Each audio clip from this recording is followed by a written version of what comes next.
Wiset, 19 years of age, 168 centimetres tall with an official weight of 123 pounds.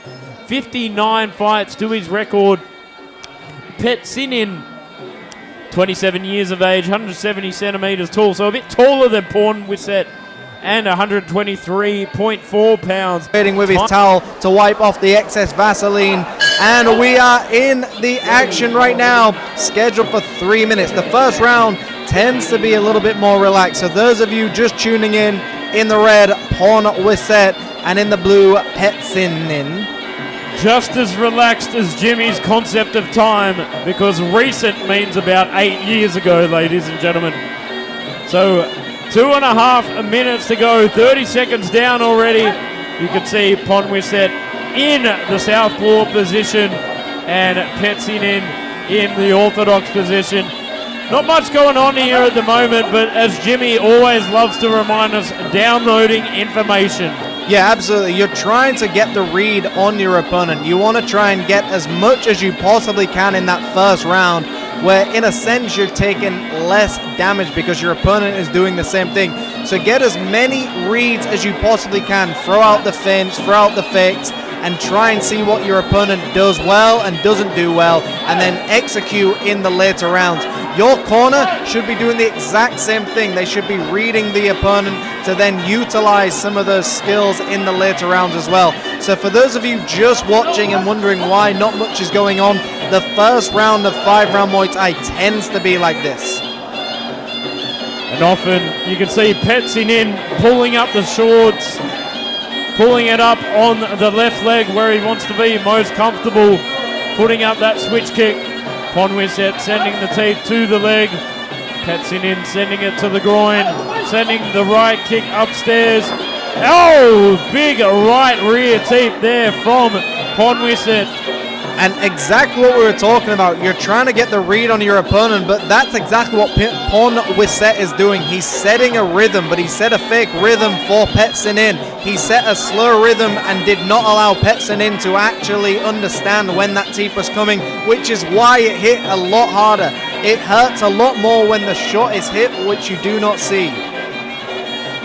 Here we are back in the center ring, continuing the action in round one. 40 seconds to go. Oh, big swing and a miss there. And of course, as we mentioned, the action tends to be a little bit slower here. Downloading the information, seeing where the gaps are in your opponent's game. Petch Sinin has already found that he can land that head kick upstairs, so he's already got the read on his opponent, and of course he knows once he sends it, he's going to feint downstairs and go upstairs with that head kick. So that's exactly what he's setting up now for the later rounds.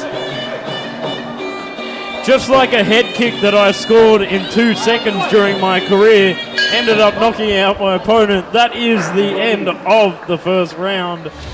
We'll be back in just a moment. Now we will see how will they use those reads in the later rounds. The second round tends to be a little bit faster than the first, but not as much as the third will be. We've got a southpaw against an orthodox. Wiset in the red, Petch Sinin in the blue. Moments ago, you could see the stadium absolutely packed to the rafters here at Omnoi Stadium. And make sure you stay for the upcoming main event. George taking on Mongkol Chai at 125 pounds. Big side teep there from Wiset, trying to send Petch Sinin down again. Nice right hand sent by Petch Sinin in return as we're back in the center ring. Southpaw against an orthodox. Remember, it's a battle of the footwork. Both fighters are trying to get on the outside of their opponent's lead leg before they send that powerful kick or shot. And that's exactly what we just saw. Big right hand upstairs landed by Wiset. And I always find it troubling when fighters move to the other side of the southpaw, setting themselves up for the big power kick, which is what Petch Sinin's doing a little bit at the moment. He's moving to the right side, which is not where he wants to be. He wants to the left of him on the other side and cut the angle a bit more. Either he doesn't respect the power of his opponent or he's doing it as a fake read. But we've seen Petch Sinin, he's starting to wince at something. We saw him wincing during the Y crew, and he's also wincing. So something is going on with Petch Sinin right now. So I think he might try and end this fight early on if he can. But Wiset looks very calm on that back foot as he steps around with a nice jab. You can even tell by his guard, it's up nice and high but relaxed on the outside. He's looking very relaxed. Ooh, a bit of double slip action there on the canvas. Just a slip, because often in Muay Thai, in the corners, there's a lot of ice and a lot of water. So the canvas tends to be very slippery in Muay Thai rings. Yeah, there is a lot of ice in the corner of the rings sometimes. And we see this very often, which is why these fighters like to wear anklets on their ankles, of course. Both fighters now in the center of the ring once again. Petch Sinin seems to just be marching forward as much as he possibly can. Wiset looks very calm on that back foot, and he lands a nice teep again to the chest. So I like what Wiset is doing here. He's sending that teep to the chest of Petch Sinin. That's right. It's a good strategy just to take out the confidence from Petch Sinin. Very rarely do we see fighters going to the chest of their opponent as well. They tend to go to the six-pack area and, of course, the head, but they very often miss that chest area, and that's exactly what he's doing. It's a very beautiful move. Don't go anywhere. We're going into a third action-packed round. Very reminiscent of Samart Payakarun, that side teep. Samart was also a very successful boxer, but very famous for that side teep, Jimmy. Sending it right from the hip and pushing it through. So here we are for the third round of action. Petch Sinin on the forward march now, getting a bit desperate because he was slipping all over the place from those big teeps from Wiset. A nice jab followed up by a left hand by Wiset, and Wiset just evades the kick of Petch Sinin. Wiset looks very much like he has found the rhythm of this fight. He's in and out exactly where he needs to be. His range management has been perfect so far, and a nice teep to the hips by Wiset. So Wiset doing a good job of using that teep as his jab. And a good turnaround there. The slap parry moves around to the right. Oh, good push off as well. You could see him trying to send that kick up onto the arms, but opted for the side teep as well.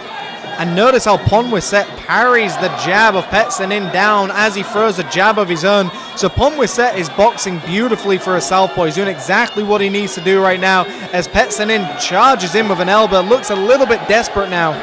He's a real smooth operator, that's for sure. Sitting on that back foot with the southpaw draw, trying to draw Petch Sinin in and slap that big left kick up onto the arms, take out the punching power of Petch Sinin, who looks like he's trying to march in for the clinch action, but not quite being able to find his range. He needs to rush in more, not come in with the same pace, but kick for kick at this point, as you just saw Wiset turn his back after missing the kick, and Petch Sinin returning the favour on that last exchange.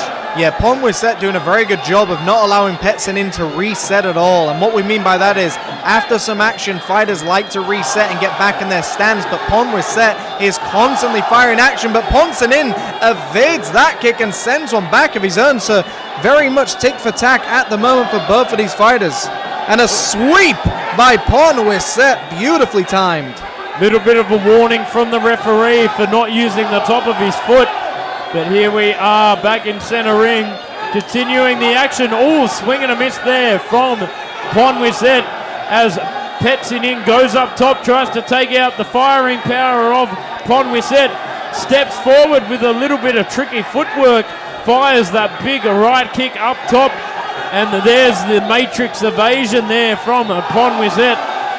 A nice double jab followed up by a left kick downstairs as well, beautifully timed. And it's already difficult to fight a southpaw. It's even more difficult to fight a southpaw who has got his rhythm down like this. Beautiful work. Can't be more difficult than working with you. So that is the end of round 3. We'll be back in just a moment. They're always so close. The matchmaking of these fights every Saturday afternoon are absolutely fantastic and perfect in my opinion. Here we are for the 4th round, and starting off things with a big dramatic teep there from Wiset, sending Petch in across the canvas. Nice step up knee then from Petch in, but I just don't know if Petch in's got enough to answer for here. Yeah, Wiset, being a southpaw, has just got beautiful boxing and beautiful teeps, and it is just so difficult for Petch to get a rhythm going here. Wiset lands a 3-piece combination to the head, lands a teep to the body. He is absolutely lighting Petch up. I feel the frustration of Petch fighting southpaws is not an easy task, just like working with you, Jimmy, is not an easy task in the commentary box. Big step up knee there from Wiset. Oh, and evasion as well. The man has it all. This is absolute beautiful Muay Thai and beautiful fighting by Wiset. This is how to keep aggression up without taking damage. You do not need to take one to give one. You do not need to take 3 to give one. Wiset is showing you exactly that, how to stay aggressive whilst evading. It's all about hitting and not being hit. Beautiful stuff. Good nullification of that clinch there too. Pushes his hips against Petch in the rope and just body locks, not allowing him to get a dominant position. And good reframe push off of the gloves there to set up the kick. Man, Wiset has it all. He's just such a technical operator. This is a fantastic round for anyone interested in Muay Thai. Definitely a round and a fighter to study at the moment. Everything Wiset is doing is fantastic, but I also feel that Petch has just kind of reserved himself to the idea that he's losing this round and is just flopping forward and not really thinking about his attacks. Petch needs to change up his notion. He needs to do something different because Wiset is just having a field day. Well, you can see dear Kiatpetch, the face of Kiatpetch Promotions, telling Petch to walk forward, to march forward, push forward through the counters of Wiset. Wiset sitting on the back foot with that slick boxing there, utilising the teep as well, just keeping him at the perfect range. 30 seconds to go, pushes him across the canvas there, really pushing his whole hip through the teep. This is such a dominant round, very similar to when Roy Jones Jr. fought Virgil Hunter. He has not really taken any shots in this fight, and a beautiful left hand to the body, and the referee is waving it off, and that is it, folks. The fight is over. The 4th round, the left hand to the sternum, and that has taken his opponent out. And you can see there, Petch in a lot of pain, screaming in pain from that left hand. A lot of power in Wiset's hands. Surprised he didn't utilize it earlier on. There it is, ladies and gentlemen, your winner for the 3rd bout of the afternoon, Petch.